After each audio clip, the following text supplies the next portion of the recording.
చెప్పండి దేవిక గారు. ఎవరిని రెచ్చగొడుతున్నారు మీరు? దేశద్రోహులు కాకపోతే ఏమనాలి? మీ మాటలు ఎట్లా ఉన్నాయి? ముందు తీసుకొచ్చింది ఎవరు? గో బ్యాక్ మార్వాడీస్ అని ఒక సమాజాన్ని ఎట్లా అంటారు? ఒక చిన్న ఒక కేసు అది.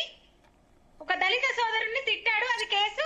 మార్వాడీస్ కూడా సపోర్ట్ వచ్చారు, మేమందరం సపోర్ట్ చేశాము. గో బ్యాక్ మార్వాడీస్ అని అన్నది ఎవరు? ముందు రెచ్చగొట్టే మాటలు మాట్లాడుతున్నది ఎవరు?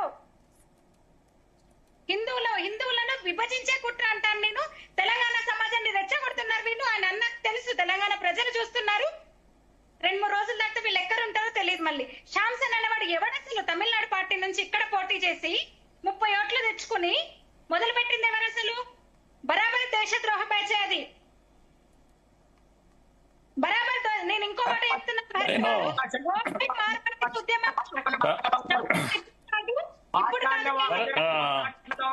2024 మార్చి నుంచి పావులు కలుపుతుంటారు.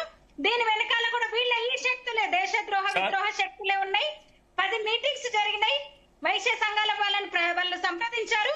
మీకు అన్యాయం జరుగుతుంది, మీరు ముందుండండి, మార్వాడీస్ గోబ్యాక్ ఉద్యమాలు తీసుకొద్దాము, వాళ్ళని తరిమి కొడతామని వీళ్ళందరూ పావులు కదుపుతున్నారు. ఏడాదిగా నాకు చెప్పారు. ఎవరైతే వీళ్ళు పెద్ద మనుషులు మేధావులం అని చెప్పుకునే వాళ్ళు, వాళ్ళకి ఫోన్ చేసి మనం ఈ ఉద్యమం లేవనిద్దాం, మీ అన్ని జిల్లాల వారీగా మీ మద్దతు కావాలి అన్న విషయం నాకు తెలుసు. నా దగ్గర ఉన్నాయి, ప్రూఫ్స్ ఉన్నాయి. ఏం ప్రూఫ్స్ ఉన్నాయి? మురళి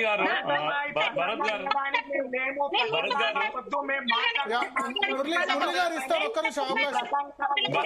బరాబర్ సంబంధం ఉంది.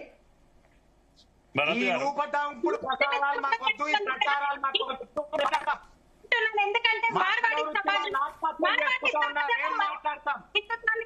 రక్షించే ఒక సమాజము బరాబర్ హిందుత్వం మీద దాడిలో భాగంగానే మార్వాడీల మీద ఈ దాడి జరుగుతుందని నేను 100% నేను నమ్ముతున్నాను, చెప్తున్నాను.